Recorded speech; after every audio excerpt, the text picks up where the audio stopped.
भविष्य के आधार पर सब आज का निर्णय लेना चाहते हैं। भविष्य में सुख मिले, भविष्य सुरक्षित हो, ऐसे निर्णय आज लेने का प्रयत्न रहता है सबका। आप अपने जीवन को देखिए, क्या आपके अधिकतर निर्णय के पीछे भविष्य का विचार नहीं होता? और हो भी क्यों ना। अपने जीवन को सरल और सुखमय बनाने का प्रयत्न करने का अधिकार सबका है। पर भविष्य तो कोई नहीं जानता, केवल कल्पना ही की जा सकती है। तो जीवन के सारे महत्वपूर्ण निर्णय कल्पनाओं के आधार पर ही करते हैं हम। क्या निर्णय करने का कोई तीसरा मार्ग हो सकता है? विचार कीजिए। सारे सुखों का आधार धर्म है और वो धर्म मनुष्य के हृदय में बसता है। तो प्रत्येक निर्णय से पूर्व स्वयं अपने हृदय से ये प्रश्न अवश्य पूछ लेना कि ये निर्णय स्वार्थ से जन्मा है या धर्म से। क्या इतना पर्याप्त नहीं? भविष्य के बदले धर्म का विचार करने से क्या भविष्य अधिक सुखपूर्ण नहीं होगा? स्वयं विचार कीजिए।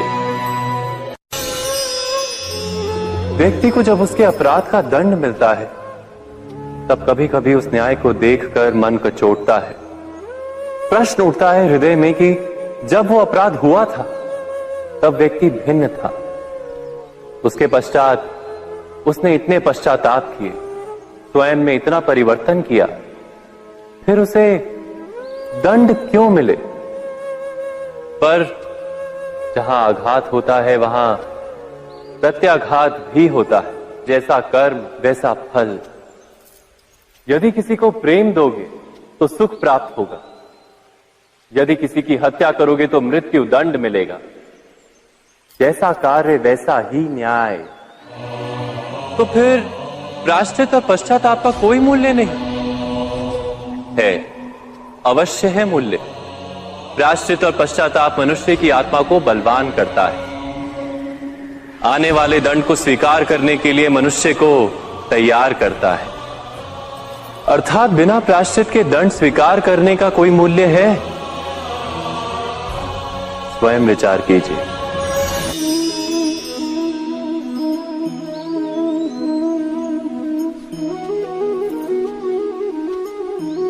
जब अपने किसी अच्छे कार्य के उत्तर में दुख प्राप्त होता है अथवा किसी को उसके दुष्ट कार्य में सुख मिलता है, तो मन अवश्य ये विचार करता है कि अच्छा कार्य करने का, धर्म के मार्ग पर चलने का तात्पर्य क्या है।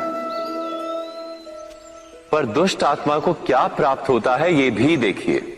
दुष्टता करने वाला हृदय सदा चंचल रहता है, अकुलाता रहता है। मन में सदा नए नए संघर्ष उत्पन्न होते हैं। अविश्वास उसे जीवन भर दौड़ाता है। क्या ये सुख? जबकि धर्म पे चलने वाला, अच्छा कार्य करने वाले, सच्चरित्र व्यक्ति का हृदय शांत रहता है। परिस्थितियां उसके जीवन के सुख में बाधा नहीं बनती। समाज में सम्मान और मन में संतोष रहता है सदा। अर्थात अच्छा बर्ताव भविष्य में किसी सुख का मार्ग नहीं। अच्छा बर्ताव स्वयं सुख, अथवा बुरा बर्ताव भविष्य में किसी दुख का मार्ग नहीं। अधर्म उसी क्षण दुख उत्पन्न करता है। धर्म से सुख नहीं, धर्म स्वयं।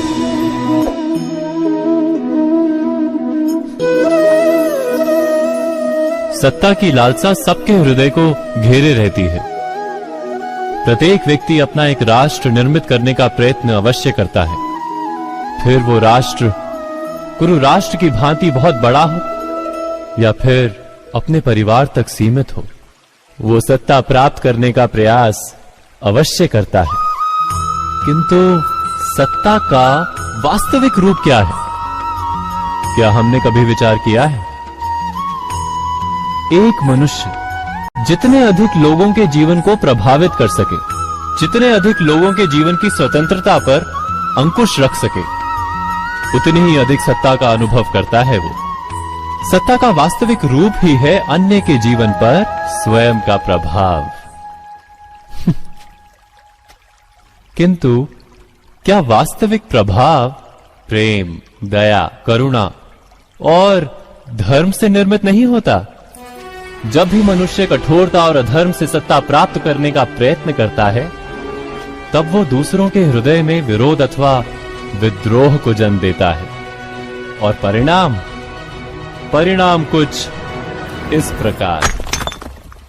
हां, कुछ समय के लिए वो स्वयं को प्रभावी और शक्तिशाली अवश्य पाता है, किंतु वो वास्तविक सत्ता नहीं।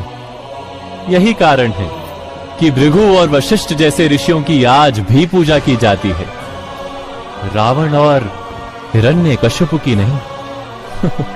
इस पर तो आप विचार अवश्य करें। सत्य कहा ना?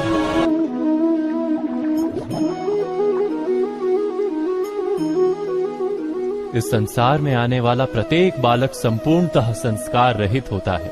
उसके अंतर पर ना किसी अच्छे संस्कार के चिन्ह अंकित होते हैं, ना ही बुरे संस्कार के।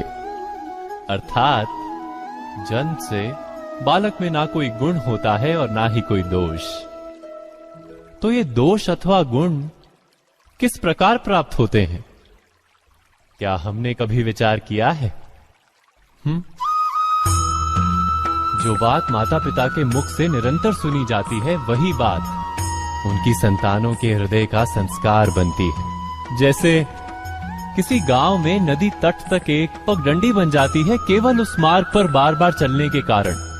अर्थात माता पिता के हृदय की इच्छाएं उनकी संतानों के हृदय का दोष अथवा गुण बनकर जन्म लेती हैं। क्या ये सत्य नहीं? पर फिर भी जब उनकी संतानों में कोई दोष दिखाई देता है, तो माता पिता आश्चर्य और दुख से भर जाते हैं। माता पिता का हृदय ये प्रश्न करता है कि उनकी संतानों में ये कुसंस्कार आए कहां से? सत्य तो यही है कि माता पिता अपनी संतानों को अनजाने में ही कुसंस्कार के बीज दे देते हैं, जो उनके संतानों की हृदय भूमि पर कुसंस्कार का वृक्ष बनकर उगता है। अर्थात अपनी संतानों को सुसंस्कारी और धर्ममय बनाने की आशा रखने वाले प्रत्येक माता पिता को प्रथम अपने हृदय की इच्छाओं पर अंकुश रखना क्या अनिवार्य नहीं?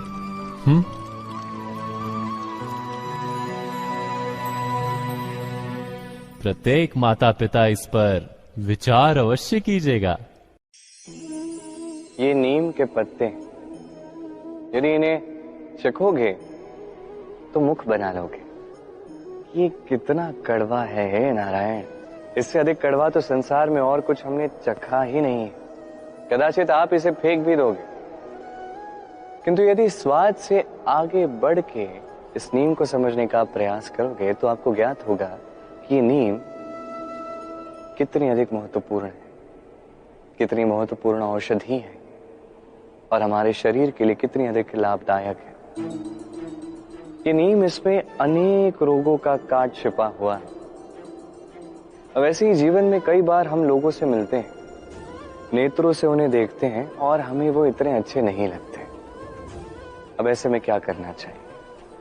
मन से उन्हें देखना चाहिए, उनके रूप रंग को नहीं, उनके व्यवहार को, उनके गुणों को हमें देखना चाहिए। क्योंकि हो सकता है जैसे ये नीम के पत्ते कड़वे होते हैं किंतु हमारे शरीर के लिए लाभदायक होते हैं, वैसे ही ये लोग जो हमें नेत्रों से नहीं भाते, जिनका रूप रंग हमें नहीं भाता, हो सकता है वो हमारे जीवन को पूर्ण रूप से परिवर्तित करते हैं। हो सकता है उनमें उतनी क्षमता हमें सुख, शांति, प्रेरणा प्रदान करें, हमारे दुख को हर ले, हमें दिशा दिखा दें। इसलिए जब भी किसी व्यक्ति को देखें, नेत्रों से नहीं मन से देखें, रूप रंग को नहीं गुणों को देखें। व्यक्ति को और उचित प्रकार से समझ पाएंगे और ये मन प्रसन्न होकर कहेगा, राधे राधे।